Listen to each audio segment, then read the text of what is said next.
Welcome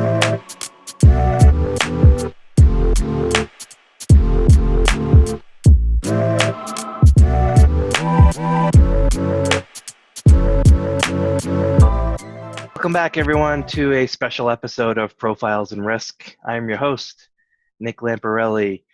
On this episode, I am pleased to have and to introduce Steve Hunckler.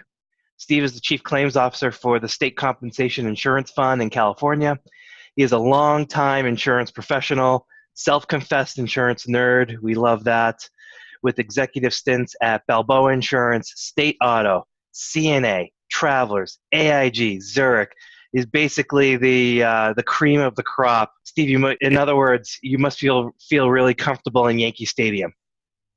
Then I do. Welcome to Profiles in Risk. This is a special episode as we're doing some promotional activity for the Claims and Litigation Management annual event in Dallas, Texas, March 18th through 20th, where, Steve, you're going to be receiving the CLM Lifetime Achievement Award. Again, welcome. Well, thank you very much, Nick. I appreciate it.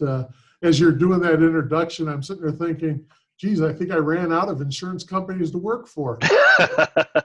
You hit all the big ones. There might be a few left, but I don't think anyone has a lifetime long enough to hit them all. But that is a really prestigious list and panel of insurers to work for.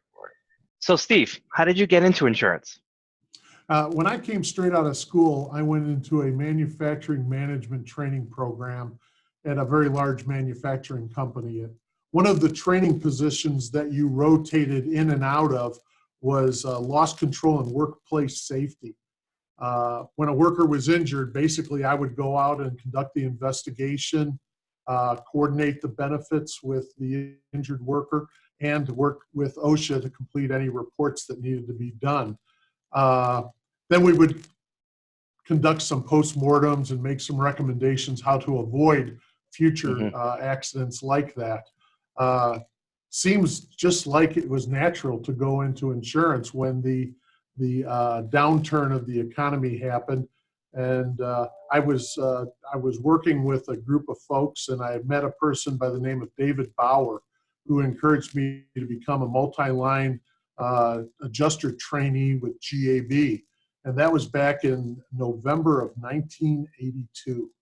So it's been quite a while, but it just seemed natural to go into insurance claims. And that's what I did.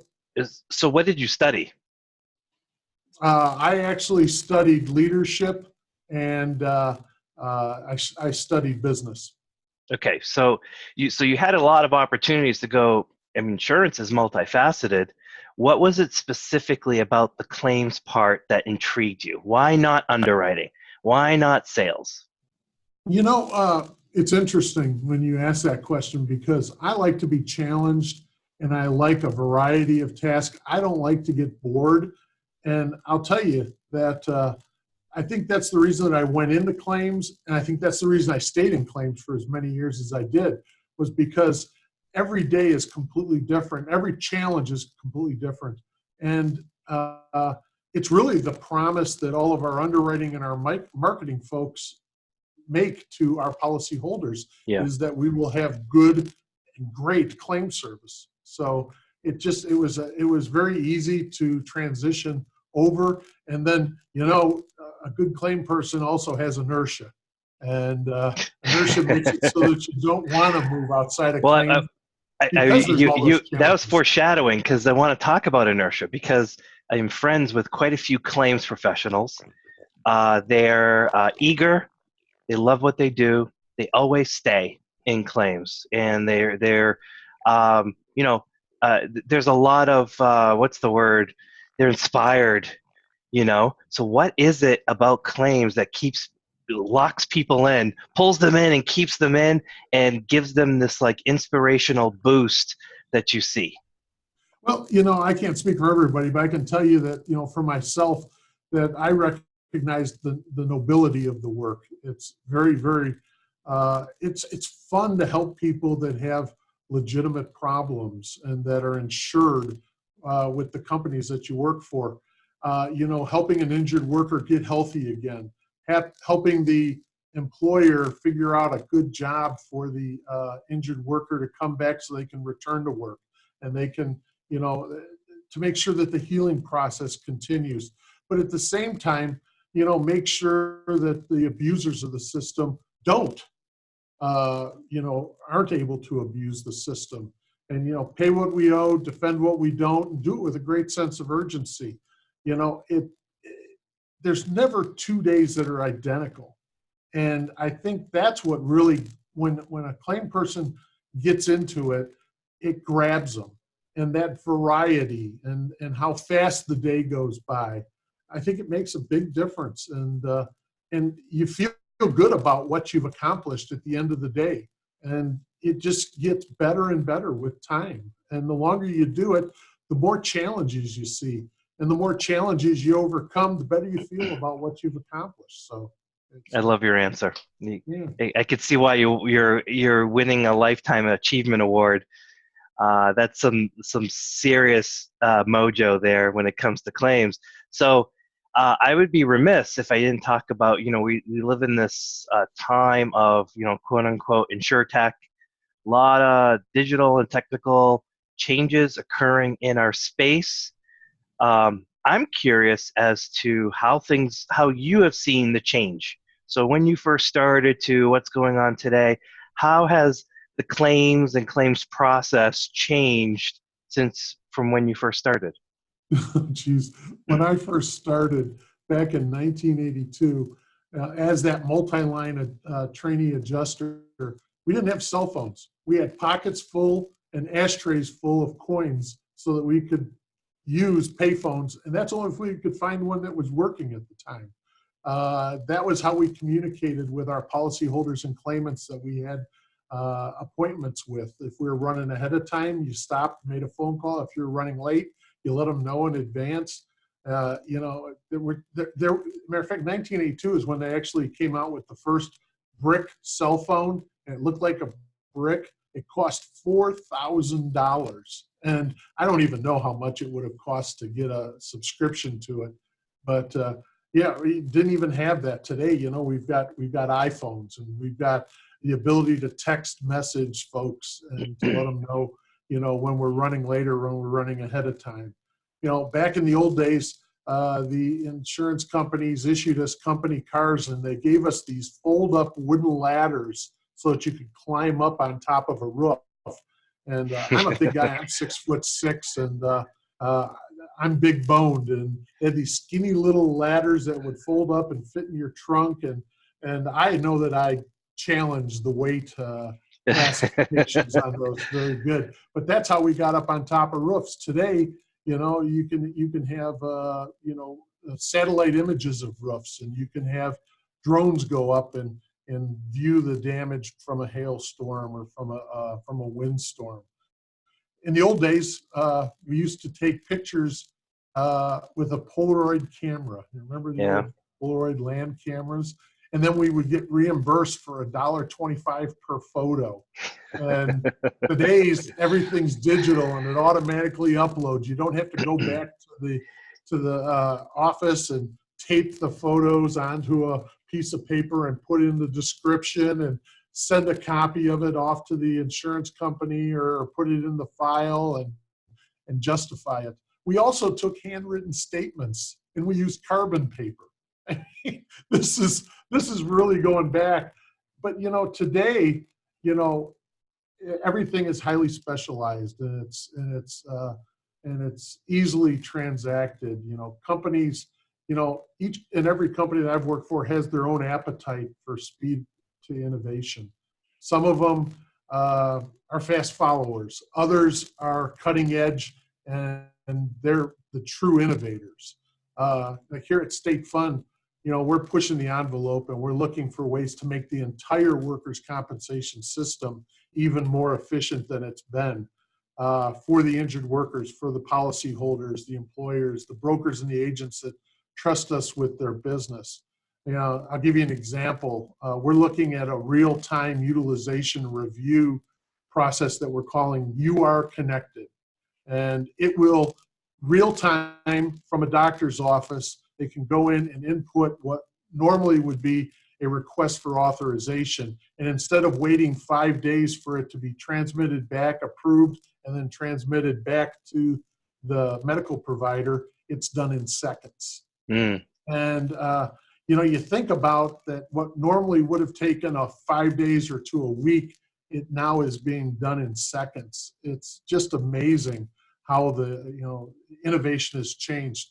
And some carriers want to be fast followers, others they want to be cutting edge. And but it's happening. Those predictive modelers, the artificial intelligence, the robotics behind it is it's coming at us, and it's coming at us quicker and quicker. And it's really up to each and every one of us to put our arms around it and to embrace it. So where do we need to go? How? I mean, let's not rest on our laurels. We've come a long ways. What do we still need to do in the future to make claims even more efficient, even more effective? Yeah, there will be times when that we'll look at technology as it progresses, and little touch to no touch will speed up the payment process and make it even more accurate. The one thing that you just about know for sure is that this is a people business. It's not going to put people out of work. It's just going to change how they work, and it's going to change what they do and how they do it.